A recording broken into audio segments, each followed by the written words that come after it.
যে মানুষটি সারা জীবন বিশ্বকে অহিংসার মন্ত্র শোনালেন, ঠিক কী কারণে তার বুকেই বিঁধেছিল ঘাতকের ৩টি বুলেট?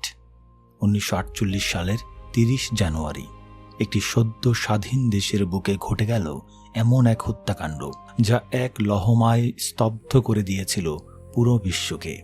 আততায়ীর নাম নাথুরাম গডসে। এ কথা আমরা সবাই জানি, কিন্তু আপনি কি জানেন এই হত্যার ছক পাতা হয়েছিল অনেক আগে থেকে? কেন একজন সাধারণ সাংবাদিক হঠাৎ পরিণত হলেন এক চরমপন্থী আততায়ীতে? এর পেছনে কি ছিল কেবলই এক অন্ধ আক্রোশ, নাকি সদ্য জন্ম নেওয়া দুই দেশের মাঝে আটকে থাকা ৫৫ কোটি রুপির এক অজানা বিতর্ক? স্বাগত জানাচ্ছি বই কথা কয়ের আজকের এই বিশেষ অডিও ডকুমেন্টারিতে।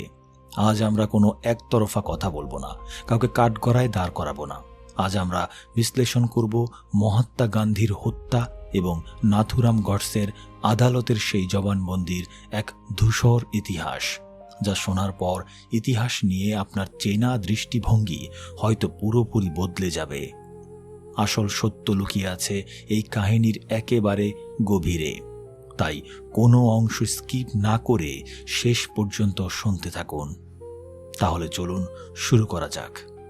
অধ্যায় ১, ভূমিকা। এক ঐতিহাসিক ঘটনার দিকে ফিরে দেখা। ইতিহাসের পাতা উল্টালে আমরা এমন কিছু মুহূর্তের সম্মুখীন হই যা কেবল একটি দেশের নয়, বরং সমগ্র বিশ্বের গতিপথ ও মনস্তত্ত্বকে চিরতরে পরিবর্তন করে দেয়। ১৯৪৮ সালের ৩০ জানুয়ারি দিল্লির এক শীতের বিকেল এমনই এক ঐতিহাসিক ও মর্মান্তিক দিন।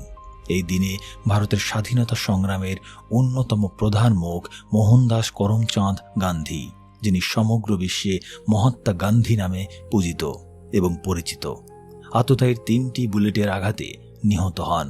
একটি সদ্য স্বাধীন জাতির জন্মলগ্নে যখন দেশভাগের ক্ষত থেকে প্রতিনিয়ত রক্ত ঝরছে, তখন এমন একটি হত্যাকাণ্ড সমগ্র বিশ্বকে যেন এক লহমায় স্তব্ধ করে দিয়েছিল। অহিংসার পূজারী হিসেবে যিনি সারা পৃথিবীতে সমাদৃত ছিলেন, তার নিজের জীবনাবসান ঘটল চরম সহিংসতার মধ্য দিয়ে। এই অডিও ডকুমেন্টারিতে আমরা এই হত্যাকাণ্ডের পেছনের ইতিহাস, প্রেক্ষাপট এবং দুই ভিন্ন মতাদর্শের চরম সংঘাতকে একেবারে নিরপেক্ষ ও বস্তুনিষ্ঠ দৃষ্টিকোণ থেকে বিশ্লেষণ করার চেষ্টা করব। আমাদের উদ্দেশ্য কাউকে কাঠগড়ায় দাঁড় করানো বা কাউকে মহিমান্বিত করা নয়, বরং ইতিহাসের ধুলো জমা পাতা থেকে সত্যের কাছাকাছি পৌঁছানো। গান্ধীজির হত্যাকাণ্ড কেবল একজন প্রভাবশালী ব্যক্তির মৃত্যু ছিল না। অনেক ইতিহাসবিদদের মতে এটি ছিল একটি সদ্য স্বাধীন দেশের বুকে দুটি সম্পূর্ণ বিপরীত আদর্শের চরম সংঘাতের চূড়ান্ত পরিণতি। ব্রিটিশ ঔপনিবেশিক শাসনের দীর্ঘ শৃঙ্খল থেকে মুক্ত হয়ে ভারত তখন সবেমাত্র স্বাধীনতার স্বাদ গ্রহণ করছে, কিন্তু সেই স্বাধীনতার আকাশ জুড়ে ছিল দেশভাগের কালো মেঘ এবং ভয়াবহ সাম্প্রদায়িক দাঙ্গার আগুন। ঠিক সেই চরম অস্থির সময়ে জাতির পিতাকে হত্যা করার এই ঘটনাটি নবগঠিত রাষ্ট্রযন্ত্রের ভিত্তিকে গভীরভাবে নাড়িয়ে দিয়েছিল। স্ট্যানলি উলপার্টের মতো প্রখ্যাত গবেষকরা উল্লেখ করেন যে এই ঘটনাটি কেবল ভারতীয় উপমহাদেশ নয়, বরং সারা বিশ্বের শান্তিকামী মানুষের কাছে এক বিশাল মানসিক আঘাত ছিল। আলবার্ট আইনস্টাইন থেকে শুরু করে বিশ্বের তাবর তাবর নেতারা সেদিন শোকে স্তব্ধ হয়ে গিয়েছিলেন। কিন্তু একই সাথে ভারতের অভ্যন্তরীণ রাজনীতিতে এই ঘটনা এক নতুন সমীকরণের জন্ম দেয়। বিভিন্ন গবেষণায় দেখা যায় এই হত্যাকাণ্ডের বীজ রোপিত হয়েছিল ভারত ভাগের অনেক আগে থেকেই, যখন ধর্ম, জাতীয়তাবাদ এবং রাষ্ট্রীয় পরিচয়ের সংজ্ঞা নিয়ে রাজনৈতিক নেতাদের মধ্যে তীব্র মতবিরোধ শুরু হয়। ইতিহাস সবসময় সাদা বা কালো হয় না, এর পরতে পরতে লুকিয়ে থাকে অনেক ধূসর অংশ। আমরা আজ সেই ধূসর দিকগুলো নিয়েই আলোচনা করব। বিখ্যাত ঐতিহাসিক রামচন্দ্র গুহ, ওনার লেখায় পাওয়া যায় যে গান্ধীজি তার অহিংস নীতি, সর্বধর্ম সমন্বয় এবং সহনশীলতার জন্য যেমন বিশ্বজুড়ে পূজিত হতেন, ঠিক তেমনি তার নিজ দেশেই একটি নির্দিষ্ট রাজনৈতিক ও ধর্মীয় গোষ্ঠীর কাছে তিনি ছিলেন তীব্র সমালোচনার পাত্র। এই ডকুমেন্টারিতে আমরা দেখব কিভাবে একটি দেশের স্বাধীনতা, দেশভাগ এবং ধর্মীয় পরিচয় এক চরম ট্র্যাজেডির জন্ম দিয়েছিল। কিছু গবেষকের মতে গান্ধীজির এই হত্যাকাণ্ড এড়ানো হয়তো সম্ভব ছিল যদি তৎকালীন প্রশাসন ও গোয়েন্দা সংস্থাগুলো আরও সতর্ক হতো, কারণ 30 জানুয়ারির আগেই তার উপর হামলার ঘটনা ঘটেছিল। আবার অনেকের মতে তৎকালীন রাজনৈতিক মেরুকরণ এমন পর্যায়ে পৌঁছেছিল যে এটি ছিল সময়ের এক অনিবার্য পরিণতি। ট্রায়াল রেকর্ডস বা বিচার প্রক্রিয়ার নথিপত্র থেকে জানা যায়, আততায়ী নাথুরাম গডসে আদালতে নিজের আত্মপক্ষ সমর্থনে দীর্ঘ বক্তব্য রেখেছিলেন, যেখানে তিনি গান্ধীজির নীতির তীব্র সমালোচনা করেন। আমরা এই দুই পক্ষের যুক্তিগুলোই আপনাদের সামনে ধাপে ধাপে তুলে ধরব। আমরা যখন 1948 সালের এই দিনটির দিকে ফিরে তাকাই, তখন আমাদের সামনে অনেকগুলো অমীমাংসিত প্রশ্ন এসে দাঁড়ায়। ভারতের স্বাধীনতা আন্দোলনের ইতিহাস ঘাটলে দেখা যায়, গান্ধীজির রাজনৈতিক কৌশল সবসময় সবার কাছে গ্রহণযোগ্য ছিল না। অনেক আগে থেকেই একাধিক স্বাধীনতাকামী এবং বিপ্লবী নেতার অনুসারীরা গান্ধীজির অহিংস নীতির সাথে পুরোপুরি একমত হতে পারেননি। যদিও তাদের সেই মত পার্থক্য ছিল মূলত রাজনৈতিক আদর্শের কাঠামোর মধ্যে সীমাবদ্ধ, কিন্তু 1947 সালের দেশভাগ এবং তৎপরবর্তী রক্তক্ষয়ী দাঙ্গা এক নতুন ধরনের উগ্র জাতীয়তাবাদের জন্ম দেয়। অনেক বিশ্লেষক মনে করেন, এই উগ্র জাতীয়তাবাদের সমর্থকরা গান্ধীজিকে তাদের সবচেয়ে বড় রাজনৈতিক বাধা হিসেবে দেখতে শুরু করেছিল। তারা বিশ্বাস করত, নবগঠিত ভারত রাষ্ট্রের জন্য যে ধরনের আগ্রাসী নীতি প্রয়োজন, গান্ধীজির অহিংস ও আপোষমুখী দর্শন তার পরিপন্থী। অন্যদিকে গান্ধীজির অনুসারী ও সমর্থকরা যুক্তি দেন যে একটি বহু ধর্মীয় এবং বহু সাংস্কৃতিক দেশকে ঐক্যবদ্ধ রাখার জন্য তার সহনশীলতা ও মানবিক নীতির কোনো বিকল্প সে সময় ছিল না। ইতিহাসের এই দ্বান্দ্বিক অবস্থান আমাদের শিখতে বাধ্য করে যে কোনো বড় রাজনৈতিক নেতার মূল্যায়ন কখনো একমুখী হতে পারে না। ট্রায়াল রেকর্ডস এবং পরবর্তীকালে ঐতিহাসিকদের নথিপত্র প্রমাণ করে যে এই হত্যাকাণ্ড কেবল একটি বন্দুকের নল থেকে বেরিয়ে আসা 3টি গুলির পরিণতি ছিল না। এটি ছিল মূলত বছরের পর বছর ধরে জমে থাকা রাজনৈতিক ক্ষোভ, সাম্প্রদায়িক অবিশ্বাস এবং রাষ্ট্রীয় পরিচয়ের সংকটের এক বিস্ফোরক প্রকাশ। আমরা চাই শ্রোতারা এই পুরো প্রেক্ষাপটটি গভীরভাবে অনুধাবন করুন, যাতে তারা নিজেরাই ইতিহাসের এই জটিল অধ্যায়টি সম্পর্কে একটি পরিষ্কার ও নিরপেক্ষ ধারণা লাভ করতে পারেন।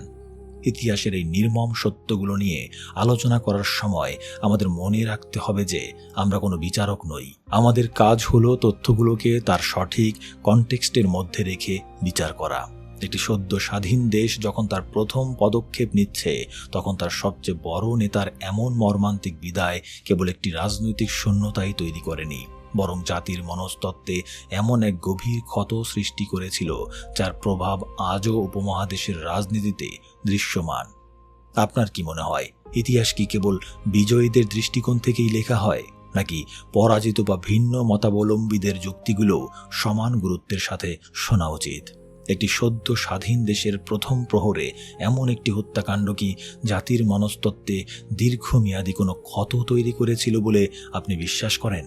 সেদিনের সেই রাজনৈতিক মেরুকরণের প্রভাব কি আজও আমাদের সমাজে কোনো না কোনোভাবে রয়ে গেছে? কমেন্ট বক্সে আপনাদের যুক্তি নির্ভর মতামত জানাতে ভুলবেন না। অধ্যায় 2, 1947-এর ভারত বিভাজন ও অস্থির সময়।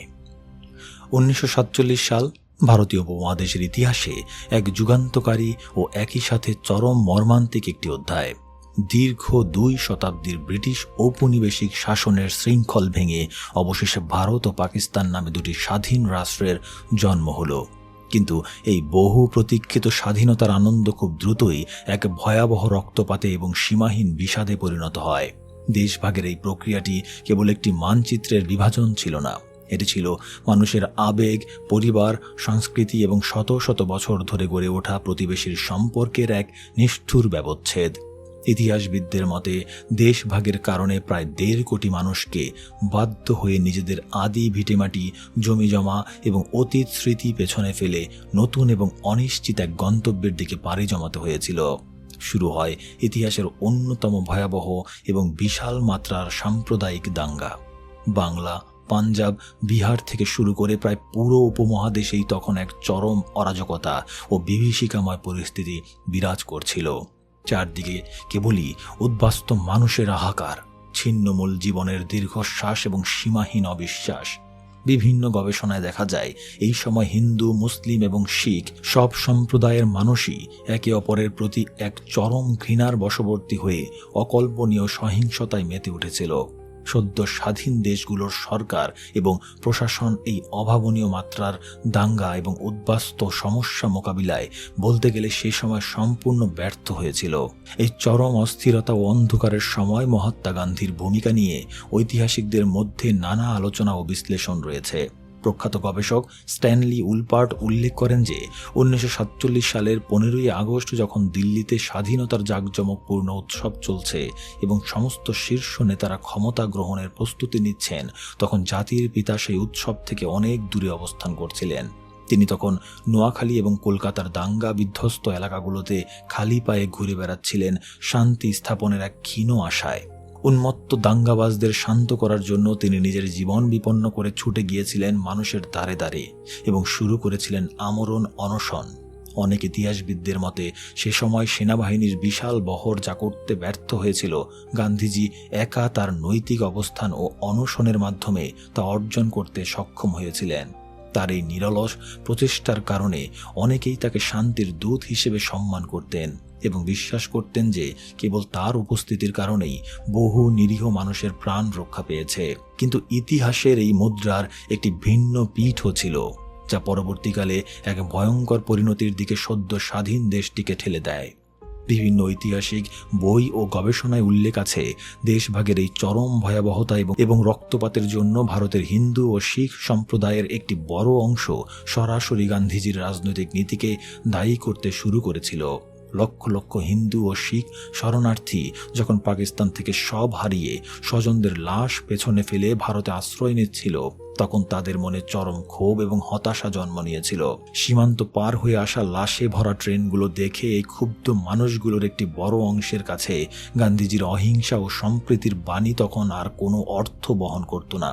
কিছু গবেষকের মতে হিন্দু জাতীয়তাবাদী সংগঠনগুলো মনে করত গান্ধীজি সবসময় সংখ্যালঘুদের অধিকার রক্ষা এবং মুসলিমদের প্রতি সহানুভূতির কথা বললেও পাকিস্তান থেকে প্রাণ ভয়ে পালিয়ে আসা হিন্দু ও শিখদের নিদারুণ কষ্টের প্রতি তিনি যথেষ্ট সংবেদনশীল ছিলেন না। তাদের অভিযোগ ছিল গান্ধীজির অতিরিক্ত মুসলিম তোষণ নীতি এবং আপোষকামী মনোভাবই মূলত দেশভাগকে অনিবার্য করে তুলেছিল এবং এই সীমাহীন রক্তপাতের প্রেক্ষাপট তৈরি করেছিল। শরণার্থী শিবিরগুলোতে তখন শুধুই স্বজন হারানোর কান্না এবং বেঁচে থাকার তীব্র সংগ্রাম। এই পরিবেশে কট্টরপন্থী গোষ্ঠীগুলো প্রচার করতে শুরু করে যে গান্ধীজির দর্শন হিন্দু সম্প্রদায়ের স্বার্থ রক্ষায় সম্পূর্ণ ব্যর্থ।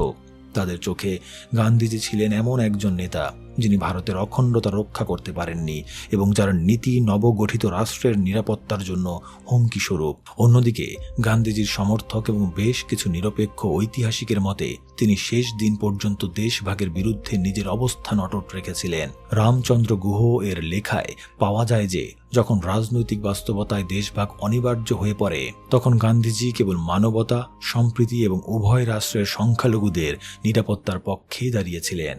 তিনি চাইতেন না যে পাকিস্তান থেকে আসা হিন্দুরা যে নিদারুণ কষ্ট ভোগ করেছে, ভারতের মুসলিমরাও একই রকম অমানবিক পরিস্থিতির শিকার হোক।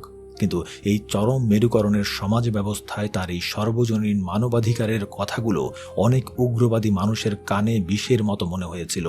এমন একটি বিষাক্ত এবং অস্থিতিশীল রাজনৈতিক পরিবেশেই এমন কিছু মানুষের জন্ম হচ্ছিল যারা মনে করতে শুরু করেছিল যে ভারত রাষ্ট্রকে শক্তিশালী করতে হলে গান্ধীজির মতাদর্শকে সরিয়ে ফেলতে হবে।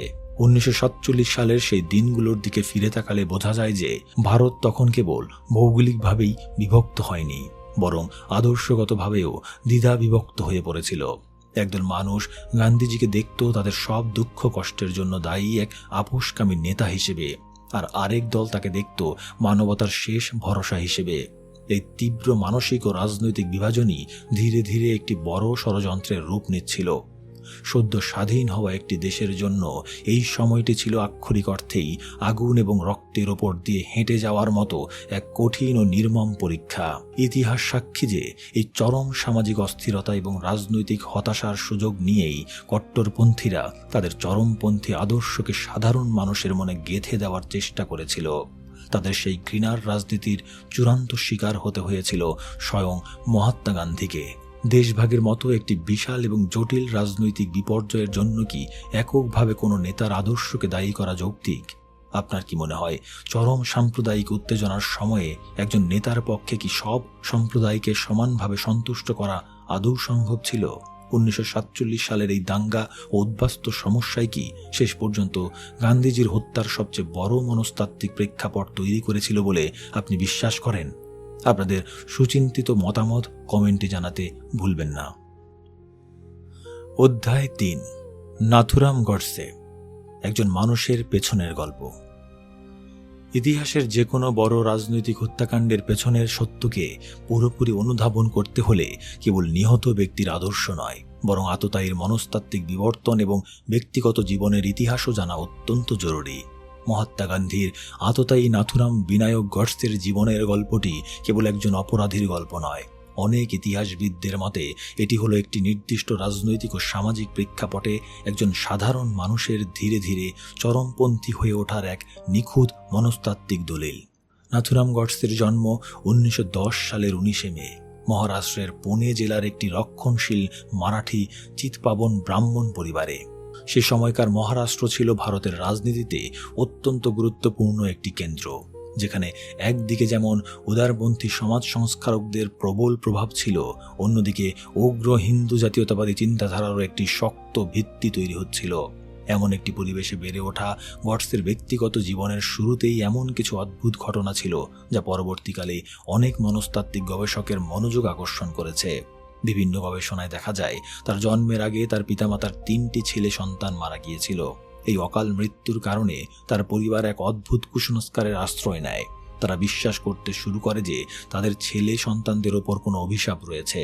তাই গডসে যখন জন্মগ্রহণ করেন তখন তার নাম রাখা হয়েছিল রামচন্দ্র, কিন্তু তাকে জীবনের প্রথম কয়েকটি বছর মেয়েদের মতো পোশাক পরিয়ে বড় করা হয়। এমনকি তার বাঁ নাকে মেয়েদের মতো একটি নথ বা নাকফুল পরানো হয়েছিল। এই নথ পরার কারণেই তাকে নাথুরাম বা নথ পরা রাম বলে ডাকা শুরু হয়। কিছু গবেষকের মতে ছোটবেলার এই অদ্ভুত লিঙ্গ পরিচয়ের সংকট হয়তো তার অবচেতন মনে একটি গভীর ছাপ ফেলেছিল, যার ফলে পরিণত বয়সে সে চরম উগ্র এবং আগ্রাসী জাতীয়তাবাদের মাধ্যমে নিজের পৌরসত্ব প্রমাণের একটি মরিয়া চেষ্টা করেছিল। প্রাথমিক জীবনে গডসে খুব একটা উগ্র বা সহিংস স্বভাবের ছিলেন না। তিনি পড়াশোনায় খুব বেশি মেধাবী না হলেও ইতিহাস, রাজনীতি এবং ধর্মীয় গ্রন্থগুলোর প্রতি তার প্রবল আগ্রহ ছিল। প্রথাগত শিক্ষার গণ্ডি পেরোনোর আগেই তিনি স্কুল ছেড়ে দেন এবং সামাজিক ও রাজনৈতিক কার্যক্রমে নিজেকে যুক্ত করেন। যৌবনের শুরুতেই তিনি রাষ্ট্রীয় স্বয়ংসেবক সংঘ RSS এবং হিন্দু মহাসভার মতো হিন্দু জাতীয়তাবাদী সংগঠনগুলোর সাথে ঘনিষ্ঠভাবে যুক্ত হন। এই সময়টিতেই তার রাজনৈতিক মতাদর্শ একটি সুনির্দিষ্ট আকার পেতে শুরু করে। বিনায়ক দামোদর সাভারকরের হিন্দুত্ব আদর্শ তাকে অত্যন্ত গভীরভাবে প্রভাবিত করেছিল। রামচন্দ্র গুহ এর মতো ঐতিহাসিকদের লেখায় পাওয়া যায় যে গডসে এবং তার রাজনৈতিক সতীর্থরা গভীরভাবে বিশ্বাস করতেন যে ভারতবর্ষের প্রাচীন হিন্দু সংস্কৃতি এবং ধর্ম চরম হুমকির মুখে রয়েছে। তাদের মতে একে রক্ষা করার একমাত্র উপায় হলো একটি শক্তিশালী, সামরিকভাবে ঐক্যবদ্ধ এবং আগ্রাসী হিন্দু রাষ্ট্র গঠন করা। তারা মনে করতেন শতাব্দীর পর শতাব্দী ধরে চলা বিদেশি শাসন হিন্দুদের মানসিকভাবে দুর্বল করে দিয়েছে, আর এই দুর্বলতা কাটানোর জন্য প্রয়োজন শক্তির উপাসনা, অহিংসা নয়। এই রাজনৈতিক মতাদর্শগত অবস্থান থেকেই গডসের সাথে মহাত্মা গান্ধীর অহিংস নীতির এক আদর্শিক সংঘাতের সূচনা হয়। গডসে কেবল একজন সাধারণ রাজনৈতিক কর্মী বা নীরব দর্শক ছিলেন না, তিনি ছিলেন একজন তুখোর সুবক্তা এবং প্রতিশ্রুতিবদ্ধ সাংবাদিক। তিনি তার রাজনৈতিক সহযোগী নারায়ণ আপ্তের সাথে মিলে অগ্রণী নামক একটি মারাঠি পত্রিকা প্রকাশ করতে শুরু করেন, যা পরবর্তীকালে হিন্দু রাষ্ট্র নামে পরিচিতি লাভ করে। এই পত্রিকার মাধ্যমেই তিনি তার হিন্দু জাতীয়তাবাদী মতাদর্শ প্রচার করতেন এবং গান্ধীজির বিভিন্ন নীতির তীব্র সমালোচনা করতেন। বিভিন্ন বইয়ে উল্লেখ আছে গডসে তার লেখনীর মাধ্যমে বারবার এই বিষয়টি প্রমাণের চেষ্টা করতেন যে গান্ধীজির অহিংসা এবং সর্বধর্ম সমন্বয়ের নীতি হিন্দু সম্প্রদায়কে মানসিকভাবে পঙ্গু করে দিচ্ছে।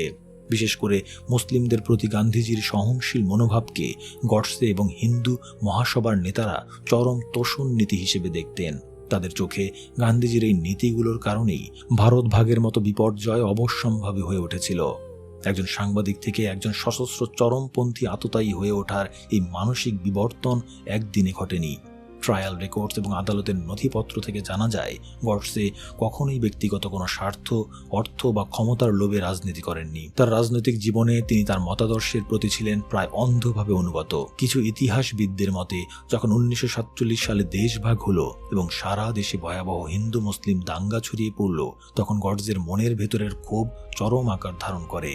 তিনি বিশ্বাস করতে শুরু করেছিলেন যে গান্ধীজির মতাদর্শ স্বাধীন ভারতের ভবিষ্যতের জন্য সবচেয়ে বড় হুমকি স্বরূপ এবং এই হুমকির অবসান ঘটানো তার নৈতিক ও জাতীয় দায়িত্ব। গডসে নিজেকে কোনো সাধারণ খুনি মনে করতেন না, বরং তিনি নিজেকে একজন দেশপ্রেমিক সৈনিক হিসেবে দেখতেন, যিনি তার মাতৃভূমিকে রক্ষা করার জন্য একটি চরম আত্মত্যাগ করতেও প্রস্তুত। তার এই ধীরে ধীরে কট্টরপন্থীতে পরিণত হওয়ার পেছনে তৎকালীন উত্তপ্ত রাজনৈতিক পরিস্থিতি এবং হিন্দু জাতীয়তাবাদী নেতাদের উগ্র ভাষণ বিশাল ভূমিকা পালন করেছিল। একটি সুনির্দিষ্ট মতাদর্শ কিভাবে একজন শিক্ষিত ও সাধারণ মানুষকে অন্ধবিশ্বাসের দিকে ঠেলে দিতে পারে, নাথুরাম গডসের জীবন তার একটি জ্বলন্ত উদাহরণ। আজকের সমাজেও আমরা দেখি কিভাবে ভিন্ন মতাদর্শের কারণে রাজনৈতিক সহিংসতা জন্ম নেয়। একজন সাধারণ মানুষ থেকে উগ্র কট্টরপন্থী হয়ে ওঠার এই মানসিক বিবর্তনকে আপনি কিভাবে মূল্যায়ন করবেন? মতাদর্শের প্রতি অন্ধ আনুগত্য এবং একপাক্ষিক রাজনৈতিক বিশ্বাস কি একজন মানুষকে এতটাই চরম সিদ্ধান্তের দিকে ঠেলে দিতে পারে যে সে একটি দেশের সবচেয়ে সম্মানিত ব্যক্তিকেও হত্যা করতে দ্বিধাবোধ করে না? একজন মানুষের অপরাধমূলক মানসিকতা তৈরিতে তার চারপাশের সমাজ এবং রাজনৈতিক নেতাদের কতটা দায় থাকে বলে আপনি বিশ্বাস করেন? কমেন্টে আপনাদের সুচিন্তিত ও যুক্তি নির্ভর মতামত জানাতে ভুলবেন না। অধ্যায় 4, মতাদর্শের সংঘর্ষ। গান্ধী বনাম সমালোচকরা। গান্ধীজির হত্যাকাণ্ডকে গভীরভাবে বুঝতে হলে আমাদের সেই সময়ের দুটি প্রধান এবং সম্পূর্ণ বিপরীতমুখী মতাদর্শের সংঘর্ষকে খুব সূক্ষ্মভাবে বিশ্লেষণ করতে হবে। একদিকে ছিল মহাত্মা গান্ধীর অহিংসা, সর্বধর্ম সমন্বয় এবং ধর্মনিরপেক্ষতার আদর্শ, আর ঠিক এর বিপরীতে অবস্থান করছিল হিন্দু মহাসভা ও নাথুরাম গডসের উগ্র জাতীয়তাবাদী ও ধর্মভিত্তিক একটি শক্তিশালী রাষ্ট্রের স্বপ্ন। অনেক ইতিহাসবিদদের মতে এই সংঘাত কেবল দুটি রাজনৈতিক দলের মধ্যে ছিল না, বরং এটি ছিল ভারতবর্ষের আত্মপরিচয় নির্ধারণের এক মনস্তাত্ত্বিক যুদ্ধ।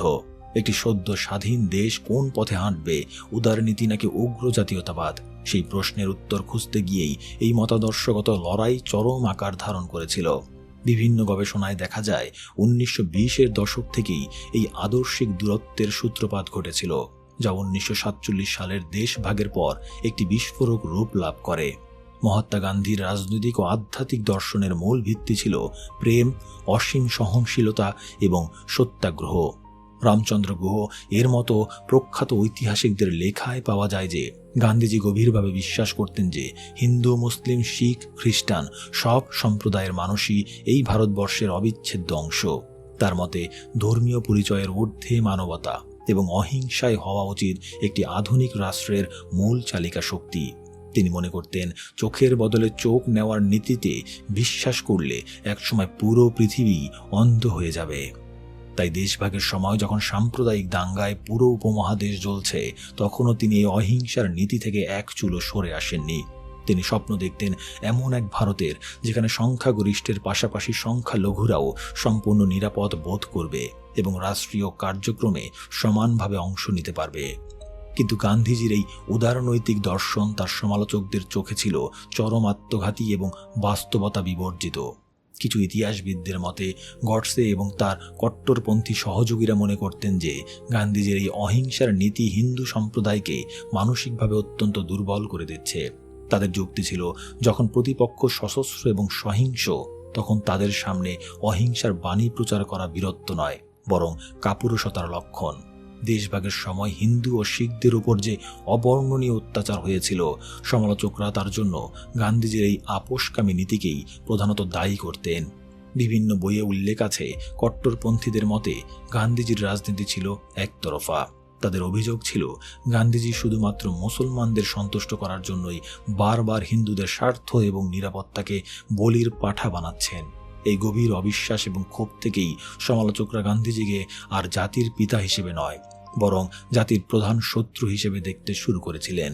এই মতাদর্শগত সংঘাত একেবারে চরম সীমায় পৌঁছায় 1947 সালের শেষ দিকে এবং 1948 সালের জানুয়ারি মাসের শুরুতে ঘটা একটি নির্দিষ্ট রাজনৈতিক ঘটনাকে কেন্দ্র করে। এই ঘটনাটি ছিল ভারত এবং নবগঠিত পাকিস্তানের মধ্যকার আর্থিক চুক্তি বাস্তবায়নের এক বিশাল সংকট। দেশভাগের শর্ত অনুযায়ী অবিভক্ত ভারতের রাষ্ট্রীয় কোষাগার থেকে নতুন রাষ্ট্র পাকিস্তানের মোট 55 কোটি রুপি পাওয়ার কথা ছিল, কিন্তু সেই সময় ভারত এবং পাকিস্তানের মধ্যে কাশ্মীরের দখল নিয়ে এক রক্তক্ষয়ী যুদ্ধ শুরু হয়ে যায়। এমত অবস্থায় তৎকালীন ভারত সরকার, বিশেষ করে সর্দার বল্লভভাই প্যাটেল এবং জওহরলাল নেহরু সিদ্ধান্ত নেন যে এই যুদ্ধ পরিস্থিতিতে পাকিস্তানকে চুক্তির ওই বিশাল অঙ্কের টাকা কিছুতেই দেওয়া যাবে না। সরকারের আশঙ্কা ছিল এই টাকা দিলে পাকিস্তান সেই অর্থ ভারতের বিরুদ্ধেই অস্ত্র কেনায় ব্যবহার করবে, যা কাশ্মীরে লড়তে থাকা ভারতীয় সৈন্যদের জীবনকে আরও বিপন্ন করে তুলবে। কৌশলগত এবং রাষ্ট্রীয় নিরাপত্তার দিক থেকে সরকারের এই সিদ্ধান্তটি তৎকালীন সাধারণ মানুষের কাছে অত্যন্ত যৌক্তিক এবং দেশপ্রেমমূলক বলে মনে হয়েছিল, কিন্তু মহাত্মা গান্ধী সরকারের এই সিদ্ধান্তের তীব্র প্রতিবাদ করেন। স্ট্যানলি উলপার্ট উল্লেখ করেন যে গান্ধীজি মনে করতেন ভারত যদি এই আন্তর্জাতিক চুক্তির বরখেলাপ করে তবে তা হবে চরম অনৈতিক এবং একটি স্বাধীন রাষ্ট্রের জন্য মর্যাদাহানিকর। তিনি বিশ্বাস করতেন রাষ্ট্রীয় দ্বন্দ্বের চেয়েও প্রতিশ্রুতির সম্মান রক্ষা করা অনেক বেশি গুরুত্বপূর্ণ। এছাড়া তিনি দিল্লিতে চলমান হিন্দু মুসলিম দাঙ্গা থামানো এবং পাকিস্তানকে তাদের ন্যায্য পাওনা বুঝিয়ে দেওয়ার দাবিতে 1948 সালের 13 জানুয়ারি থেকে আমরণ অনশন শুরু করেন। তার এই অনশনের কারণে ভারত সরকারের ওপর প্রচণ্ড আন্তর্জাতিক ও দেশীয় চাপ তৈরি হয়। শেষ পর্যন্ত সরকার তার নৈতিক চাপের মুখে নতি স্বীকার করতে বাধ্য হয় এবং পাকিস্তানকে সেই 55 কোটি রুপি প্রদান করার চূড়ান্ত সিদ্ধান্ত গ্রহণ করে। গান্ধীজির সমালোচকদের কাছে তার এই পদক্ষেপ ছিল চরম রাষ্ট্রদ্রোহিতা এবং জাতীয় স্বার্থের সাথে নির্লজ্জ বিশ্বাসঘাতকতা। ট্রায়াল রেকর্ডস থেকে জানা যায় গডসে এবং তার সহযোগীরা আদালতে দাবি করেছিলেন যে গান্ধীজি তার অনশনকে এক ধরনের রাজনৈতিক ব্ল্যাকমেইল হিসেবে ব্যবহার করেছেন। তাদের মতে কাশ্মীরে যখন ভারতীয় সৈন্যরা প্রাণ দিচ্ছে তখন শত্রুপক্ষকে আর্থিকভাবে সাহায্য করার জন্য অনশন করা কোনোভাবেই একজন দেশপ্রেমিকের কাজ হতে পারে না। এই 55 কোটি রুপির বিতর্কটি গডসের মতো কট্টরপন্থীদের মনে এই বিশ্বাস দৃঢ় করে দেয় যে গান্ধীজিকে জীবিত রাখলে ভারতের অখণ্ডতা এবং নিরাপত্তা বারবার হুমকির মুখে পড়বে। অন্যদিকে ইতিহাসবিদদের একটি বড় অংশ মনে করেন গান্ধীজির এই পদক্ষেপ ছিল নবগঠিত দুই প্রতিবেশী রাষ্ট্রের মধ্যে চিরস্থায়ী বৈরিতা এড়ানোর একটি মরিয়া এবং অত্যন্ত মানবিক চেষ্টা। একটি দেশের জাতীয় স্বার্থ এবং নৈতিকতার এই দ্বন্দ্বে ইতিহাস আজও দুই ভাগে বিভক্ত। রাষ্ট্র পরিচালনায় কৌশলগত নিরাপত্তা বড় নাকি আন্তর্জাতিক প্রতিশ্রুতি এবং মানবিক অবস্থান রক্ষা করা বড়? 55 কোটি রুপি দেওয়ার ব্যাপারে মহাত্মা গান্ধীর অবস্থানকে আপনি কি তার নৈতিকতার শ্রেষ্ঠ উদাহরণ বলে মনে করেন, নাকি সমালোচকদের যুক্তি অনুযায়ী এটি ছিল বাস্তবতা বিপর্জিত একটি ক্ষতিকর সিদ্ধান্ত? এমন চরম মেরুকরণের সময়ে একজন নেতার অনশনকে কি রাজনৈতিক ব্ল্যাকমেইল বলা যায়? এই মতাদর্শগত সংঘাত সম্পর্কে আপনাদের যৌক্তিক চিন্তাভাবনা কমেন্টে জানাতে ভুলবেন না। অধ্যায় 5, হত্যার পরিকল্পনা, ধীরে ধীরে তৈরি হওয়া ষড়যন্ত্র। পৃথিবীর ইতিহাসে কোনো বড় রাজনৈতিক বা মতাদর্শগত হত্যাকাণ্ডই একদিনের রাগের বশবর্তী হয়ে কিংবা আকস্মিকভাবে ঘটে না। মহাত্মা গান্ধীকে হত্যার পেছনেও ছিল একটি সুদীর্ঘ ও সুপরিকল্পিত ষড়যন্ত্র। অনেকে মনে করেন এই ষড়যন্ত্রের বীজ মূলত রোপিত হয়েছিল দেশভাগের ঠিক পরপরই, যখন হিন্দু মহাসভা এবং অন্যান্য চরমপন্থী সংগঠনগুলোর ভেতরে গান্ধী বিরোধী ক্ষোভ একেবারে চরম আকার ধারণ করতে শুরু করে। এই হত্যার ছক কষার মূল কেন্দ্রবিন্দু ছিল মহারাষ্ট্রের পুনে, মুম্বাই এবং মধ্যপ্রদেশের গোয়ালিয়র শহর। এই ভয়ঙ্কর ষড়যন্ত্রের মূল পরিকল্পনাকারী ছিলেন নাথুরাম গডসে এবং তার ঘনিষ্ঠ সহযোগী নারায়ণ আপ্তে। বিভিন্ন গবেষণায় দেখা যায় এই দুজনের সাথে ধীরে ধীরে যুক্ত হন আরও কয়েকজন কট্টরপন্থী। এদের মধ্যে অন্যতম ছিলেন বিষ্ণু কারকারে, মদনলাল পাহওয়া, অস্ত্র সরবরাহকারী দিগম্বর ব্যাজ, নাথুরামের ভাই গোপাল গডসে এবং দত্তাত্রেয় পরচুরে। এই দলটি গভীরভাবে বিশ্বাস করত যে নবগঠিত ভারত রাষ্ট্রকে একটি সম্ভাব্য রাজনৈতিক অবক্ষয় এবং হিন্দুত্বের পতনের হাত থেকে বাঁচাতে হলে মহাত্মা গান্ধীকে পৃথিবী থেকে সরিয়ে দেওয়া ছাড়া তাদের সামনে আর কোনো বিকল্প খোলা নেই।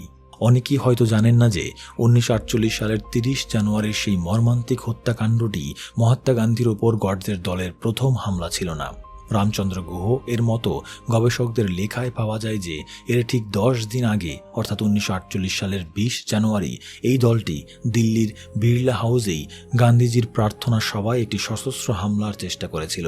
তাদের প্রাথমিক পরিকল্পনা ছিল অত্যন্ত জটিল এবং একাধিক ধাপে বিভক্ত।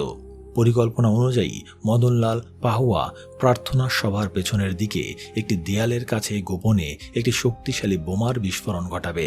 বোমার বিকট শব্দে যখন উপস্থিত জনতার মধ্যে চরম আতঙ্ক তৈরি হবে, ঠিক সেই সুযোগকে কাজে লাগিয়ে দলের বাকি সদস্যরা ভিড়ের ভেতর থেকে গান্ধীজিকে লক্ষ্য করে গুলি চালাবেন। কিন্তু বাস্তবে এই পরিকল্পনা পুরোপুরি ব্যর্থতায় পর্যবসিত হয়। মদনলাল পাহুয়া সফলভাবে বোমার বিস্ফোরণ ঘটাতে সক্ষম হলেও দলের বাকি সদস্যরা পরিস্থিতির আকস্মিকতায় কিংকর্তব্য বিমূঢ় হয়ে গুলি চালাতে সম্পূর্ণ ব্যর্থ হন। বিশৃঙ্খলার সুযোগ নিয়ে গডসে, আপ্তে এবং অন্যান্যরা ঘটনাস্থল থেকে দ্রুত পালিয়ে যেতে সক্ষম হলেও মদনলাল পাহুয়া শেষ পর্যন্ত পুলিশের হাতে ধরা পড়ে যান। 20 জানুয়ারির এই ব্যর্থ হামলা এবং মদনলাল পাহুয়ার গ্রেপ্তারের পর ভারতের তৎকালীন পুলিশ ও গোয়েন্দা সংস্থাগুলোর ভূমিকা নিয়ে আজ অবধি ইতিহাসবিদদের মধ্যে ব্যাপক বিতর্ক রয়েছে। কিছু ইতিহাসবিদদের মতে এই ঘটনাটি ছিল নবগঠিত ভারত রাষ্ট্রের পুলিশ প্রশাসনের চরম ব্যর্থতার একটি জ্বলন্ত প্রমাণ। স্ট্যানলি উলপার্ট উল্লেখ করেন যে পুলিশের কঠোর জেরার মুখে মদনলাল পাহুয়া বেশ কিছু অত্যন্ত গুরুত্বপূর্ণ তথ্য ফাঁস করে দিয়েছিলেন। তিনি পুলিশকে স্পষ্টভাবে জানিয়েছিলেন যে যারা পালিয়ে গেছে তারা পুনে ও মুম্বাইয়ের মারাঠি ভাষার পত্রিকা এবং হিন্দু মহাসভার সাথে সরাসরি যুক্ত। মদনলালের দেওয়া এই সূত্রগুলো ধরে পুলিশ যদি দ্রুত মহারাষ্ট্রে অভিযান চালাতো এবং বিড়লা হাউসের নিরাপত্তা বহুগুণ বৃদ্ধি করত, তবে হয়তো 30 জানুয়ারির এই জঘন্য হত্যাকাণ্ড এড়ানো সম্ভব হতো। কিন্তু তৎকালীন আমলাতান্ত্রিক জটিলতা, পুলিশের অভ্যন্তরীণ সমন্বয়হীনতা এবং দিল্লির রাজনৈতিক অস্থিরতার কারণে তদন্তটি অত্যন্ত ধীর গতিতে এগোচ্ছিল। চরম গাফলতির কারণেই আততায়ীরা পুনরায় সংঘবদ্ধ হওয়ার জন্য যথেষ্ট সময় পেয়ে যায়। অন্যদিকে 20 জানুয়ারির চরম ব্যর্থতার পর নাথুরাম গডসে এবং নারায়ণ আপ্তে খুব দ্রুতই বুঝতে পেরেছিলেন যে তাদের হাতে সময় একেবারেই নেই। ট্রায়াল রেকর্ডস থেকে জানা যায় তারা পালিয়ে প্রথমে মুম্বাই পৌঁছান এবং সেখানে আত্মগোপন করে তাদের পরবর্তী কৌশল নিয়ে নতুন করে ভাবতে শুরু করেন।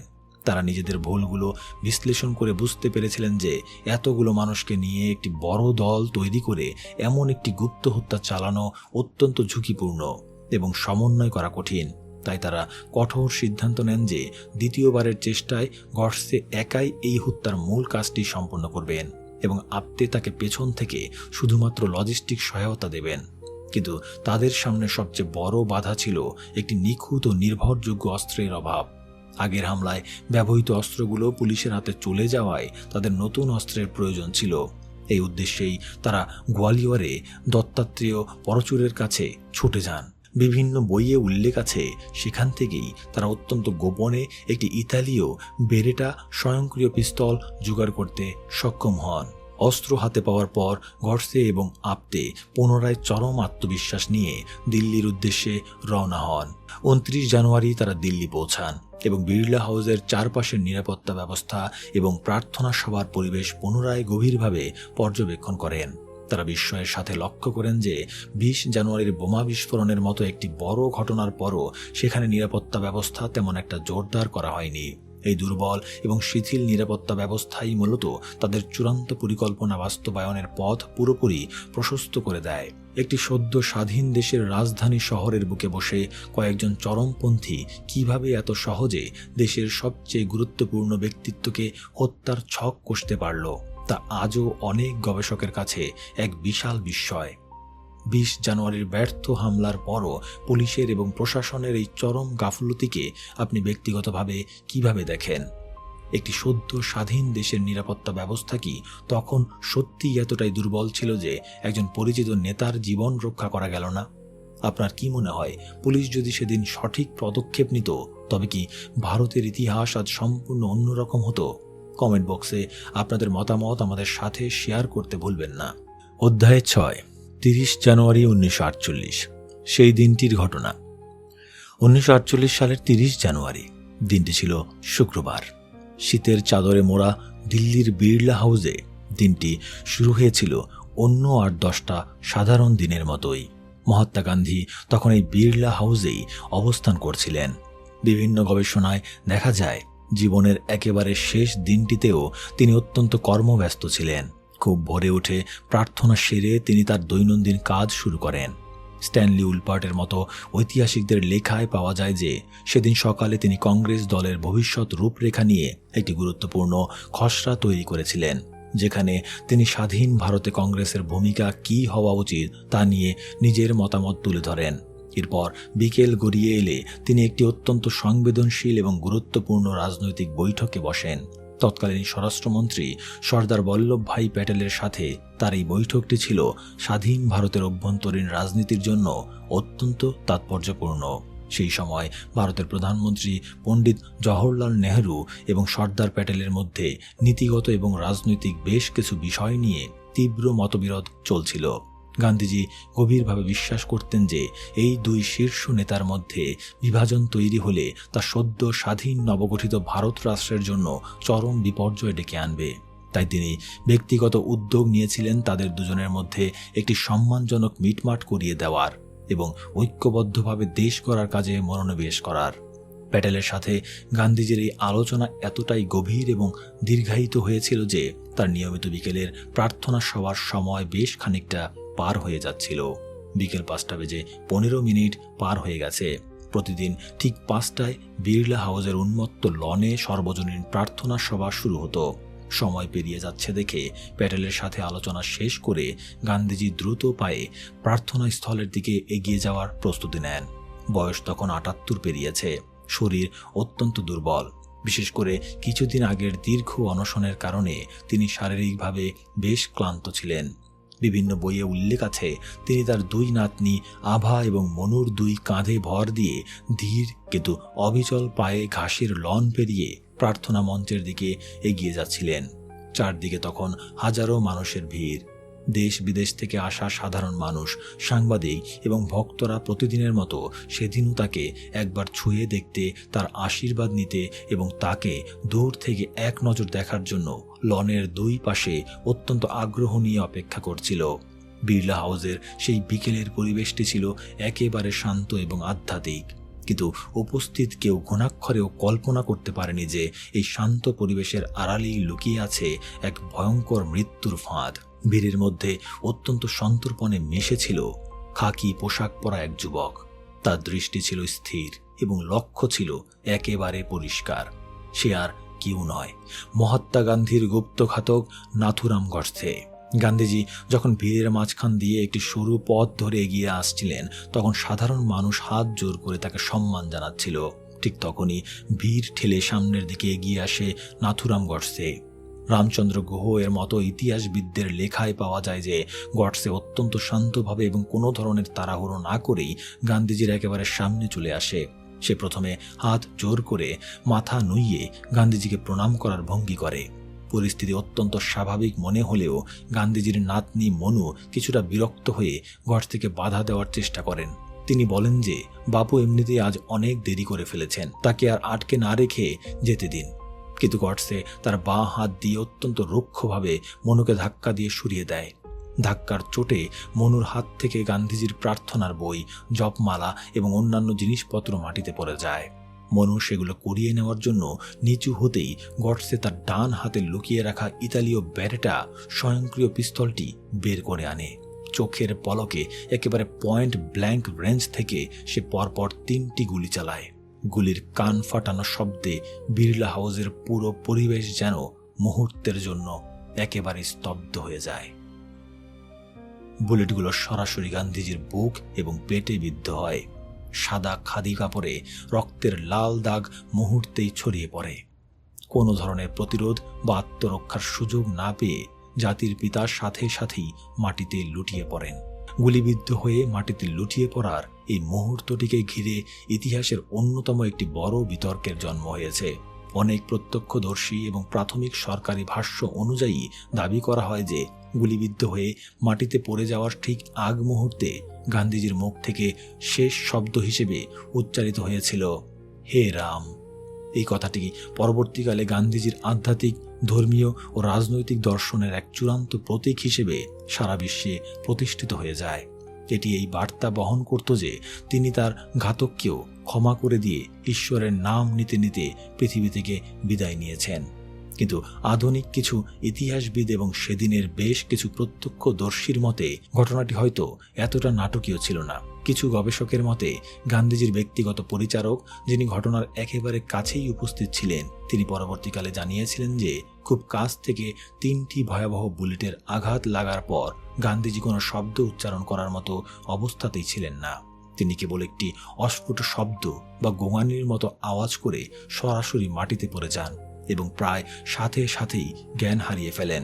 এই দুই ভিন্ন দৃষ্টিভঙ্গির কারণে ইতিহাসের পাতায় একটি বড় প্রশ্ন সামনে আসে যে, হে রাম কথাটি কি সত্যিই তার শেষ কথা ছিল, নাকি এটি পরবর্তীতে একটি রাজনৈতিক ও আবেগপূর্ণ মিথ বা রূপকথা হিসেবে সচেতনভাবে তৈরি করা হয়েছে। তবে ইতিহাসবিদরা এ বিষয়ে সম্পূর্ণ একমত যে শেষ কথা যাই হোক না কেন, সেই মুহূর্তটি ছিল ভারতবর্ষের ইতিহাসের সবচেয়ে মর্মান্তিক এবং অকল্পনীয় একটি অধ্যায়, যা মুহূর্তের মধ্যে সমগ্র জাতির ভাগ্যকে বদলে দিয়েছিল। আপনার কি মনে হয়, হে রাম কথাটি কি সত্যিই গান্ধীজির শেষ কথা ছিল, নাকি পরবর্তীকালে তার অহিংস দর্শনকে অমর করে রাখার জন্য এটি একটি রাজনৈতিক মিথ হিসেবে প্রতিষ্ঠিত করা হয়েছে? একজন ঘাতক যখন তার শিকারকে প্রণাম করে তারপর গুলি চালায়, সেই জটিল মনস্তত্ত্বকে আপনি কিভাবে বিশ্লেষণ করবেন? কমেন্টে আপনাদের যুক্তিনির্ভর মতামত জানাতে ভুলবেন না। অধ্যায় 7, হত্যার পরে মুহূর্তেই বদলে যাওয়া এক দেশ। গুলিবিদ্ধ মহাত্মা গান্ধীকে দ্রুত বিড়লা হাউসের ভেতরে নিয়ে যাওয়া হয়, কিন্তু ততক্ষণে সব শেষ হয়ে গেছে। বিকেল 5:40 তাকে আনুষ্ঠানিকভাবে মৃত ঘোষণা করা হয়। এই মর্মান্তিক খবর রেডিওর মাধ্যমে যখন সারা দেশে ছড়িয়ে পড়ে, তখন এক অকল্পনীয় শোক এবং চরম আতঙ্কের সৃষ্টি হয়। জওহরলাল নেহরু অল ইন্ডিয়া রেডিওতে তার অত্যন্ত আবেগপূর্ণ ভাষণে জাতিকে এই দুঃসংবাদ জানান। তিনি ভারাক্রান্ত কণ্ঠে বলেছিলেন যে দেশের জীবন থেকে আলো নিভে গেছে এবং চারদিক এখন কেবলই অন্ধকারে ঢেকে আছে। রামচন্দ্র গুহ এর লেখায় পাওয়া যায় যে নেহরুর সেই ভাষণটি সমগ্র জাতিকে স্তম্ভিত করে দিয়েছিল। মানুষ রাস্তায় নেমে আসে, অনেকে কান্নায় ভেঙে পড়ে। তবে এই তীব্র শোকের পাশাপাশি তৎকালীন সরকার এবং প্রশাসনের সর্বোচ্চ মহলের ভেতরে কাজ করছিল এক চরম এবং অব্যক্ত আতঙ্ক। আততায়ী আসলে কে এবং তার পরিচয় কি, তা নিয়ে গোয়েন্দাদের মধ্যে গভীর উদ্বেগ তৈরি হয়। কিছু ইতিহাসবিদদের মতে তৎকালীন প্রশাসন গভীরভাবে ভয় পাচ্ছিল যে আততায়ী যদি কোনো মুসলিম সম্প্রদায়ের মানুষ হয়, তবে সদ্য স্বাধীন দেশে দাঙ্গার আগুন এমনভাবে জ্বলে উঠবে যা পুরো দেশটিকে ছাই করে দেবে। দেশভাগের ক্ষত তখনও শুকায়নি।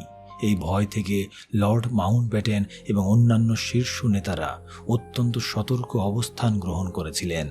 যখন দ্রুত জানা গেল যে আততায়ী একজন হিন্দু এবং রাষ্ট্রীয় স্বয়ংসেবক সংঘ বা হিন্দু মহাসভার মতো সংগঠনের সাথে তার যোগসূত্র রয়েছে, তখন বড় ধরনের সাম্প্রদায়িক দাঙ্গার ভয় কিছুটা কমলেও দেশের রাজনৈতিক পরিস্থিতি চরম উত্তপ্ত হয়ে ওঠে। বিভিন্ন গবেষণায় দেখা যায় নাথুরাম গডসে ঘটনাস্থল থেকে পালানোর কোনো চেষ্টাই করেনি, বরং সে নিজেই চিৎকার করে পুলিশকে ডাকছিল তাকে গ্রেপ্তার করার জন্য। তার এই অদ্ভুত আচরণ পুলিশকে হতবাক করে দেয়। ট্রায়াল রেকর্ডস থেকে জানা যায় তাকে যখন থানায় নিয়ে যাওয়া হয় তখন সে অত্যন্ত শান্ত এবং নির্বিকার ছিল। এই অদ্ভুত শান্তি তদন্তকারীদের জন্য এক বড় ধাঁধা ছিল। এই হত্যাকাণ্ডের খবর কেবল ভারতের সীমানায় আটকে থাকেনি, বিশ্বজুড়ে এর প্রতিক্রিয়া ছিল একেবারে অভূতপূর্ব এবং শোকাবহ। স্ট্যানলি উলপার্ট উল্লেখ করেন যে আলবার্ট আইনস্টাইন থেকে শুরু করে আমেরিকার প্রেসিডেন্ট হ্যারি ট্রুম্যান এবং জাতিসংঘের বিভিন্ন নেতারা গভীর শোক প্রকাশ করে বার্তা পাঠিয়েছিলেন। আইনস্টাইন পরোক্ষভাবে জানিয়েছিলেন যে ভবিষ্যতের প্রজন্ম হয়তো বিশ্বাসই করতে চাইবে না যে রক্ত মাংসের এমন একজন মানুষ এই পৃথিবীতে হেঁটে বেড়াতেন। সারা বিশ্বের সংবাদ মাধ্যমগুলো এই ঘটনাকে বিংশ শতাব্দীর অন্যতম বড় ট্র্যাজেডি হিসেবে আখ্যায়িত করে। দেশের ভেতরেও পরিস্থিতি দ্রুত বদলাতে শুরু করে। হিন্দু মহাসভা এবং আরএসএস এর ওপর সাময়িক নিষেধাজ্ঞা জারি করা হয়। মহারাষ্ট্রের বেশ কিছু অঞ্চলে, বিশেষ করে ব্রাহ্মণ সম্প্রদায়ের ওপর কিছু বিচ্ছিন্ন হামলার ঘটনাও ঘটে, কারণ আততায়ী গডসে ছিলেন একজন মারাঠি ব্রাহ্মণ। অনেক গবেষক মনে করেন এটি ছিল শোকের এক বিকৃত এবং সহিংস বহিঃপ্রকাশ। পুরো ভারত যেন মুহূর্তের মধ্যে থমকে দাঁড়িয়েছিল। গান্ধীজির এই আকস্মিক মৃত্যু ভারতের রাজনীতিতে এক বিশাল শূন্যতা তৈরি করে, কিন্তু অনেকে মনে করেন এই ঘটনাটি কংগ্রেস এবং ভারতের তৎকালীন সরকারের জন্য এক অর্থে একটি রাজনৈতিক সুবিধাও তৈরি করেছিল। বিভিন্ন বইয়ে উল্লেখ আছে যে গান্ধীজির মৃত্যুর পর হিন্দু জাতীয়তাবাদী দলগুলো সাময়িকভাবে কোণঠাসা হয়ে পড়ে।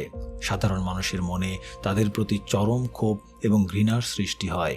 এর ফলে নেহেরু এবং প্যাটেলের জন্য ধর্মনিরপেক্ষ রাষ্ট্রের ভিত্তি মজবুত করা কিছুটা সহজ হয়ে যায়। তবে সমালোচকদের মতে সরকার এই সুযোগকে কাজে লাগিয়ে বিরোধী রাজনৈতিক মতাদর্শকে কঠোরভাবে দমন করার চেষ্টা করেছিল। উভয় পক্ষেরই দৃষ্টিভঙ্গি বিশ্লেষণ করলে বোঝা যায় যে গান্ধীজির মৃত্যু কেবল একটি মানবিক শোক ছিল না, বরং এটি ছিল একটি বড় রাজনৈতিক মোড় ঘোরানো ঘটনা। দেশভাগের কারণে তৈরি হওয়া সাম্প্রদায়িক উত্তেজনার মাত্রা গান্ধীজির মৃত্যুর পর অনেকটাই প্রশমিত হয়ে আসে বলে অনেক ইতিহাসবিদ দাবি করেন। একটি সদ্য স্বাধীন দেশের জন্য এমন একটি ঘটনা ছিল বিশাল এক পরীক্ষা। একদিকে জাতির পিতাকে হারানোর চরম বেদনা, অন্যদিকে নতুন রাষ্ট্রকে টিকিয়ে রাখার কঠিন সংগ্রাম।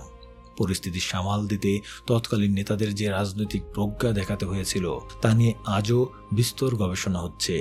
অনেকেই বিশ্বাস করেন যে গান্ধীজি তার জীবনের বিনিময়ে ভারতকে একটি বড় ধরনের গৃহযুদ্ধ থেকে রক্ষা করে গেছেন। আবার ভিন্ন মতাবলম্বীরা মনে করেন এই হত্যাকাণ্ড ভারতের রাজনৈতিক সংস্কৃতিতে সহনশীলতার অভাবকে প্রকট করে তুলেছিল। সমাজের এই দ্বিধা বিভক্ত রূপটি আমাদের গভীরভাবে চিন্তায় ফেলে দেয়। আমাদের অবশ্যই এই ঘটনাগুলোকে নিরপেক্ষভাবে দেখা উচিত, কারণ ইতিহাসের পাতায় কোনো ঘটনাই এককভাবে ঘটে না। এর পেছনে অনেক কারণ থাকে। প্রতিটি ঘটনার যেমন তাৎক্ষণিক প্রভাব থাকে, তেমনি দীর্ঘমেয়াদী পরিণতিও থাকে। ইতিহাসকে তাই বিভিন্ন দৃষ্টিকোণ থেকে বিচার করা অত্যন্ত জরুরি। এই বিষয়টি নিয়ে গবেষকদের মধ্যে প্রতিনিয়ত নতুন করে বিতর্ক তৈরি হচ্ছে, যা ইতিহাসকে আরও সমৃদ্ধ করে তোলে। সাধারণ মানুষের কাছে এটি একটি বিশাল প্রশ্ন হিসেবে থেকে যায়। এই হত্যাকাণ্ড সত্যিই আমাদের রাজনৈতিক এবং সামাজিক চিন্তা চেতনার উপর এক বিশাল প্রভাব ফেলেছিল। একজন নেতার মৃত্যু কিভাবে গোটা দেশের মনস্তত্ত্ব বদলে দিতে পারে বলে আপনি মনে করেন? আততায়ীর ধর্মীয় পরিচয় ভিন্ন হলে ইতিহাস কতটা ভয়ঙ্কর হতো? আপনার কি মনে হয় এমন শোক কি জাতিকে ঐক্যবদ্ধ করে?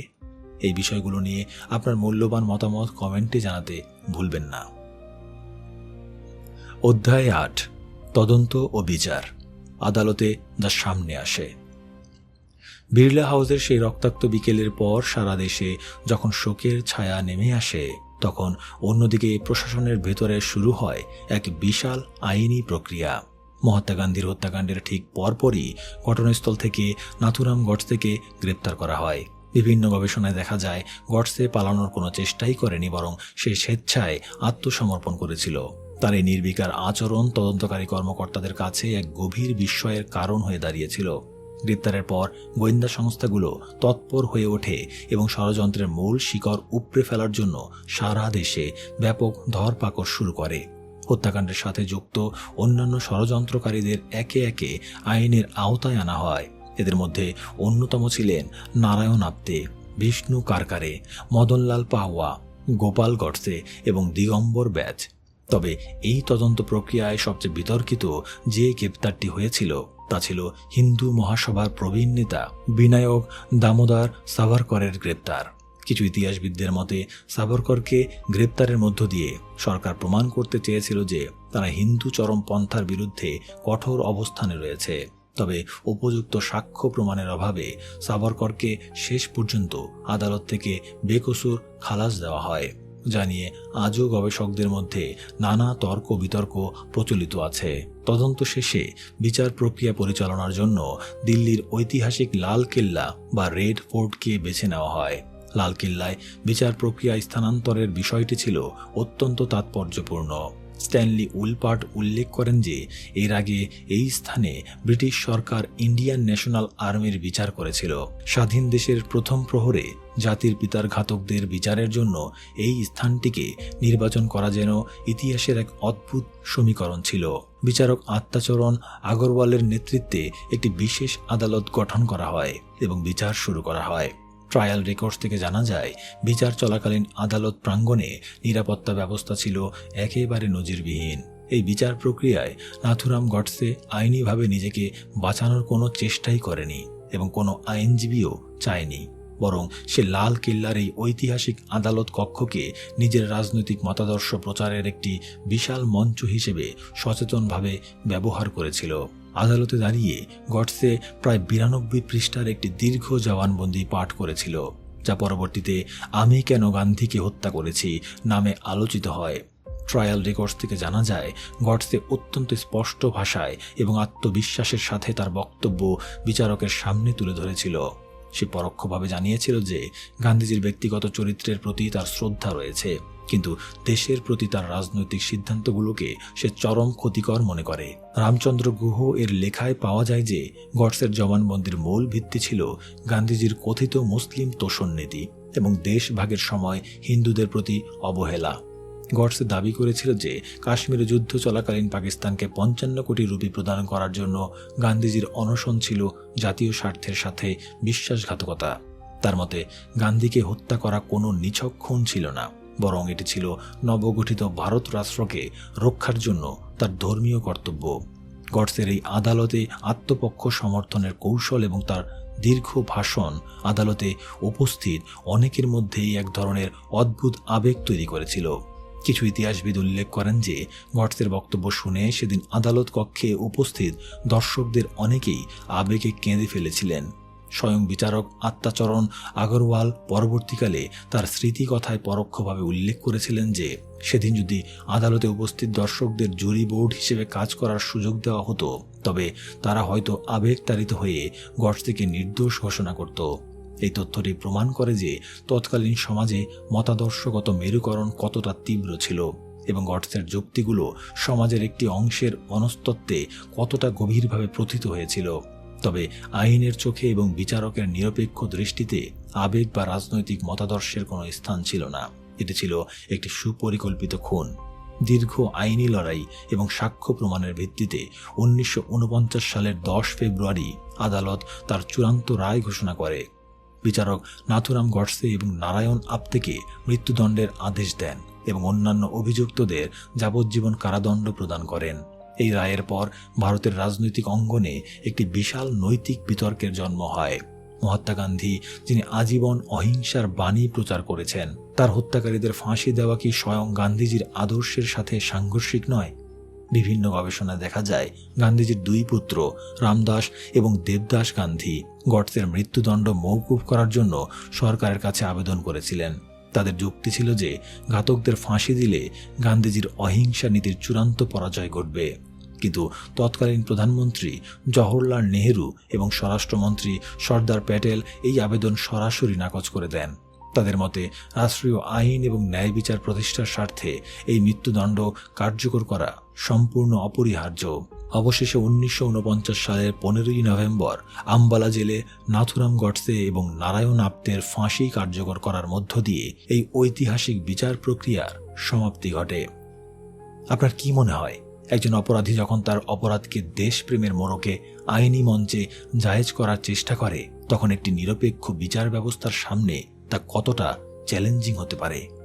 অহিংসার পূজারী মহাত্মা গান্ধীর হত্যাকারীদের মৃত্যুদণ্ড কার্যকর করার সিদ্ধান্ত কি রাষ্ট্রের ন্যায় বিচার প্রতিষ্ঠার জন্য সঠিক ছিল, নাকি এটি গান্ধীজির আদর্শের সম্পূর্ণ পরিপন্থী ছিল? এই ঐতিহাসিক বিচার প্রক্রিয়া এবং এর ফলাফল নিয়ে আপনাদের সুচিন্তিত মতামত কমেন্টে জানাতে ভুলবেন না। অধ্যায় 9, গডসের যুক্তি বনাম সমালোচনা, 2 দৃষ্টিভঙ্গি।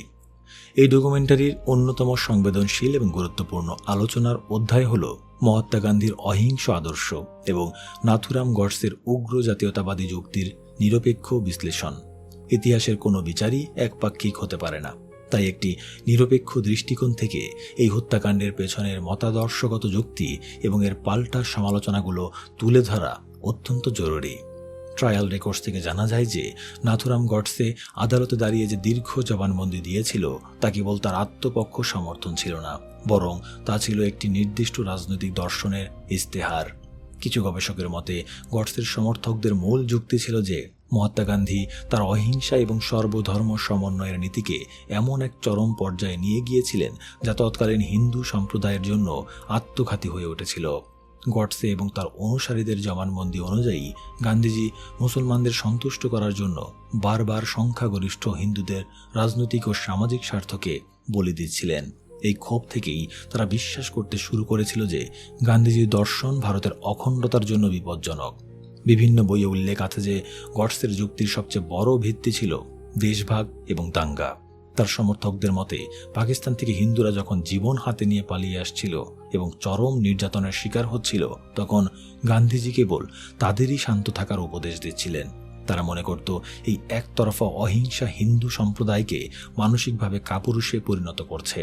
এছাড়া কাশ্মীরে ভারত ও পাকিস্তানের মধ্যে সশস্ত্র যুদ্ধ চলাকালীন পাকিস্তান সরকারকে 55 কোটি রুপি প্রদান করার জন্য গান্ধীজির আমরণ অনশন করাকে গডসে চরম জাতীয় বিশ্বাসঘাতকতা বলে আখ্যায়িত করেছিল। বিভিন্ন গবেষণায় দেখা যায় গডসে ও তার সতীর্থরা এই হত্যাকাণ্ডকে সাধারণ খুন হিসেবে দেখতে নারাজ ছিলেন। তারা প্রাচীন ধর্মগ্রন্থের উদাহরণ টেনে একে বধ বা অশুভ শক্তিকে বিনাশ করার পবিত্র ধর্মীয় কর্তব্য হিসেবে তুলে ধরেছিলেন। তাদের মতে গান্ধীজিকে হত্যা করা ছাড়া নবগঠিত ভারত রাষ্ট্রকে ধ্বংসের হাত থেকে বাঁচানোর আর কোনো পথ ছিল না। অন্যদিকে নিরপেক্ষ ইতিহাসবিদ এবং সমাজবিজ্ঞানীদের সমালোচনা সম্পূর্ণ ভিন্ন এবং অত্যন্ত সুদৃঢ়। রামচন্দ্র গুহ এর মতো প্রখ্যাত ইতিহাসবিদদের লেখায় পাওয়া যায় যে কোনো রাজনৈতিক মতপার্থক্য কখনোই একজন নিরস্ত্র বৃদ্ধ মানুষকে একেবারে পয়েন্ট ব্ল্যাঙ্ক রেঞ্জ থেকে গুলি করে হত্যা করার যৌক্তিক কারণ হতে পারে না। গণতান্ত্রিক ব্যবস্থায় ভিন্ন মত প্রকাশের অধিকার সবার আছে। গডসে চাইলে রাজনৈতিকভাবে বা প্রচারণার মাধ্যমে গান্ধীজির নীতির বিরোধিতা চালিয়ে যেতে পারতেন, কিন্তু তিনি যে সশস্ত্র পথ বেছে নিয়েছিলেন তা ছিল উগ্র ফ্যাসিবাদের চূড়ান্ত রূপ। ইতিহাসবিদদের একটি বড় অংশ মনে করেন যে গান্ধীজির মতাদর্শ ভারত নামক এই বিশাল ও বৈচিত্র্যময় দেশটিকে ঐক্যবদ্ধ রাখার জন্য সে সময় একেবারে অপরিহার্য ছিল।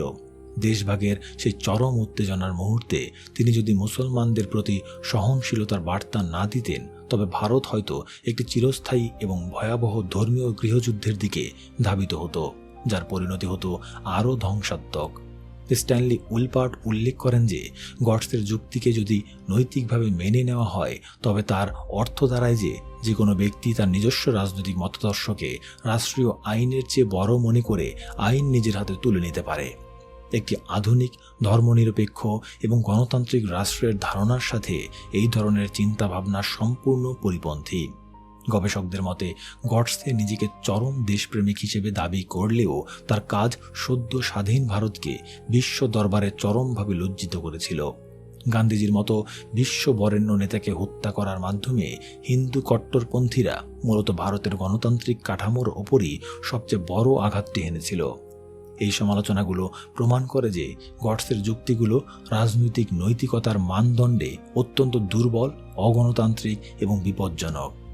এখানে একটি জটিল ও গভীর নৈতিক বিতর্কের জন্ম হয়, যা আজও অনেক গবেষককে ভাবিয়ে তোলে। গডসের যুক্তির পেছনে কি সত্যিই কোনো যৌক্তিক রাজনৈতিক হতাশা লুকিয়েছিল, নাকি এটি ছিল নিছকই উগ্র জাতীয়তাবাদের প্রকাশ? দেশভাগের ভয়াবহতা সমাজের একটি বড় অংশকে মানসিকভাবে এতটাই বিপর্যস্ত করেছিল যে তারা গডসের চরমপন্থী কাজের মধ্যেও এক ধরনের বিকৃত ন্যায় বিচার খুঁজে পেয়েছিল। কিন্তু ইতিহাসের বৃহত্তর প্রেক্ষাপটে বিচার করলে দেখা যায় যে কোনো নেতাকেই হত্যা করে রাজনৈতিক বা আদর্শগত সমস্যার স্থায়ী সমাধান করা সম্ভব নয়। মহাত্মা গান্ধীর মৃত্যু ভারতের রাজনীতিতে এক বিশাল শূন্যতা তৈরি করলেও তার আদর্শকে মুছে ফেলা সম্ভব হয়নি। এই দ্বন্দ্ব আমাদের স্মরণ করিয়ে দেয় যে মতাদর্শের নামে সহিংসতা কখনোই কোনো গঠনমূলক পরিণতি বয়ে আনতে পারে না। একটি দেশের স্বাধীনতা এবং দেশ ভাগের মতো বিশাল রাজনৈতিক প্রেক্ষাপটে দাঁড়িয়ে আপনি এই মতাদর্শগত সংঘাতকে কিভাবে বিশ্লেষণ করবেন? আপনি কি মনে করেন যে রাজনৈতিক মতপার্থক্য সমাধানের জন্য গুপ্ত হত্যা কোনো অবস্থাতেই যুক্তিসঙ্গত পথ হতে পারে? গডসের যুক্তিগুলোকে কি নিছকই ধর্মান্ধতা বলা উচিত, নাকি তৎকালীন অস্থির রাজনৈতিক প্রেক্ষাপটে তার এই মনস্তত্ত্ব বোঝার কোনো প্রয়োজন রয়েছে বলে আপনি মনে করেন? আপনাদের যুক্তি নির্ভর এবং সুচিন্তিত মতামত অবশ্যই কমেন্টে জানাতে ভুলবেন না। অধ্যায় 10, ইতিহাসের মূল্যায়ন। আজকের চোখে সেই ঘটনা। 1948 সালের 30 জানুয়ারির সেই মর্মান্তিক ঘটনার পর আজ দীর্ঘ 7 দশকেরও বেশি সময় অতিক্রান্ত হয়েছে, কিন্তু আধুনিক ভারতবর্ষের রাজনীতি এবং সমাজ ব্যবস্থায় মহাত্মা গান্ধী এবং নাথুরাম গডসের ছায়া আজও যেন সমানভাবে দৃশ্যমান। আজকের ইতিহাসবিদরা এই হত্যাকাণ্ডটিকে কেবল অতীত ইতিহাসের একটি নির্দিষ্ট অধ্যায় হিসেবে দেখেন না, বরং বর্তমান সময়ের রাজনৈতিক মেরুকরণ এবং আদর্শিক সংঘাতের একটি সুস্পষ্ট প্রতিচ্ছবি হিসেবে মূল্যায়ন করেন। বিভিন্ন গবেষণায় দেখা যায় সময়ের সাথে সাথে ইতিহাসের বিচার এবং দৃষ্টিভঙ্গিও প্রতিনিয়ত পরিবর্তিত হয়। 1948 সালের সেই দিনে 3টি বুলেটের মাধ্যমে যে মতাদর্শগত লড়াইয়ের চূড়ান্ত বহিঃপ্রকাশ ঘটেছিল, আধুনিক সমাজবিজ্ঞানীদের মতে সেই লড়াই আজ এত বছর পরও পুরোপুরি শেষ হয়ে যায়নি। একটি সদ্য স্বাধীন দেশের বুকে ঘটে যাওয়া সেই হত্যাকাণ্ড কেবল সেদিনের জন্যই একটি রাজনৈতিক ট্র্যাজেডি ছিল না, বরং তা উপমহাদেশের মনস্তত্ত্বে এমন এক দীর্ঘমেয়াদী প্রভাব ফেলেছিল যার বিশ্লেষণ আজও সমান প্রাসঙ্গিক। মহাত্মা গান্ধীর আদর্শ এবং তার রেখে যাওয়া উত্তরাধিকার বা লিগেসি বিশ্বজুড়ে কিভাবে মূল্যায়িত হয় তা অত্যন্ত তাৎপর্যপূর্ণ। দীর্ঘদিন ধরে গান্ধীজি ছিলেন ভারতীয় রাজনীতির এক অবিসংবাদিত আইকন এবং বিশ্বমঞ্চে অহিংসা, শান্তি ও সম্প্রীতির এক অনন্য প্রতীক। রামচন্দ্র গুহ এর মতো প্রখ্যাত ইতিহাসবিদদের লেখায় পাওয়া যায় যে আমেরিকার নাগরিক অধিকার আন্দোলনের নেতা মার্টিন লুথার কিং জুনিয়র থেকে শুরু করে দক্ষিণ আফ্রিকার নেলসন ম্যান্ডেলা সবাই গান্ধীর অহিংস দর্শন ও সত্যাগ্রহের আদর্শে গভীরভাবে অনুপ্রাণিত হয়েছিলেন। আধুনিক গবেষকদের মতে গান্ধীজির মতাদর্শ একটি বহু ধর্মীয় এবং বহু সাংস্কৃতিক সমাজকে ঐক্যবদ্ধ রাখার জন্য অত্যন্ত কার্যকর একটি রাজনৈতিক হাতিয়ার ছিল। ইতিহাসবিদরা এও স্বীকার করেন যে একজন রক্ত মাংসের মানুষ এবং একজন রাজনৈতিক নেতা হিসেবে গান্ধীজি সব ভুলের ঊর্ধ্বে ছিলেন না। তার অনেক সিদ্ধান্ত নিয়েই রাজনৈতিক মহলে তীব্র বিতর্ক ছিল এবং আজও আছে, কিন্তু তা সত্ত্বেও মানবিকতা এবং সহনশীলতার যে মানদণ্ড তিনি স্থাপন করে গিয়েছিলেন, আধুনিক গণতান্ত্রিক বিশ্ব আজও তাকে অত্যন্ত শ্রদ্ধার সাথে স্মরণ করে। কিন্তু মুদ্রার অপর পিঠে রয়েছে নাথুরাম গডসে এবং তার চরমপন্থী আদর্শের উত্তরাধিকার। সাম্প্রতিক বছরগুলোতে ভারতবর্ষের অভ্যন্তরীণ রাজনৈতিক প্রেক্ষাপটে এক অদ্ভুত এবং অভাবনীয় পরিবর্তন লক্ষ্য করা যাচ্ছে। কিছু গবেষক এবং রাজনৈতিক বিশ্লেষক উল্লেখ করেন যে সমাজের একটি নির্দিষ্ট গোষ্ঠীর মধ্যে নাথুরাম গডসেকে দেশপ্রেমিক বা জাতীয়তাবাদী বীর হিসেবে তুলে ধরার একটি স্পষ্ট প্রবণতা তৈরি হয়েছে। বিভিন্ন বই ও পত্রপত্রিকায় উল্লেখ আছে যে কোথাও কোথাও গডসের নামে মন্দির তৈরি করা হচ্ছে, আবার কোথাও তার মৃত্যুবার্ষিকীকে শৌর্য দিবস বা বীরত্ব দিবস হিসেবে পালন করা হচ্ছে।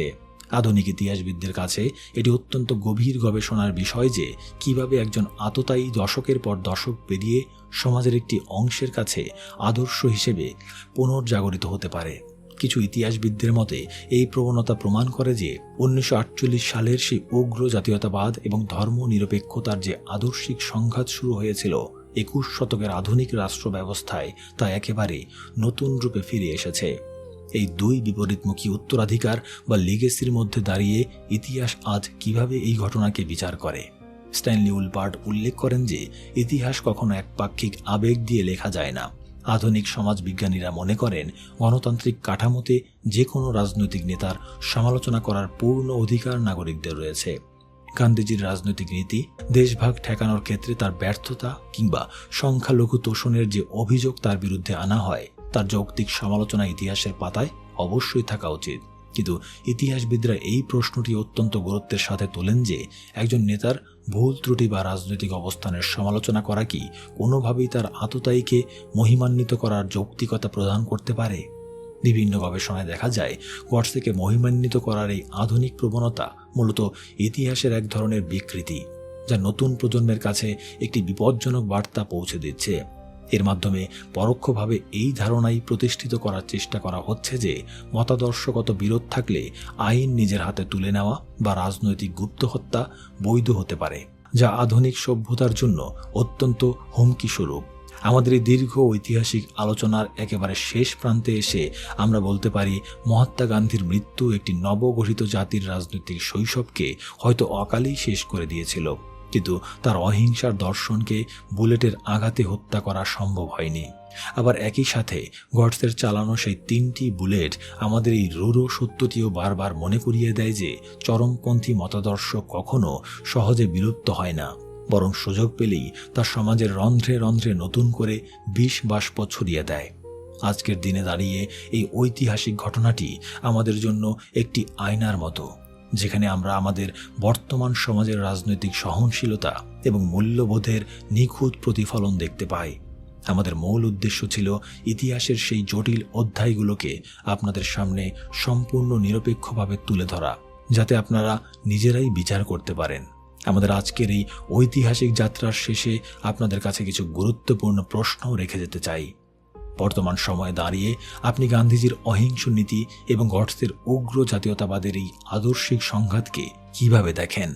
একজন নেতার সমালোচনা করা আর একজন আততায়ীকে মহিমান্বিত করা, এই দুইয়ের মধ্যকার সীমারেখাটি আজকের সমাজে কতটা স্পষ্ট বলে আপনি বিশ্বাস করেন? ভবিষ্যতে ইতিহাস এই দুজন মানুষকে কিভাবে মূল্যায়ন করবে বলে আপনার মনে হয়? আমাদের এই অডিও ডকুমেন্টারিটি আপনাদের কেমন লাগলো এবং পরবর্তীতে কোন ঐতিহাসিক বিষয় নিয়ে আপনারা শুনতে চান তা অবশ্যই কমেন্টে জানাতে ভুলবেন না। বই কথা কয় চ্যানেলের সাথে থাকার জন্য আপনাদের সবাইকে অসংখ্য ধন্যবাদ।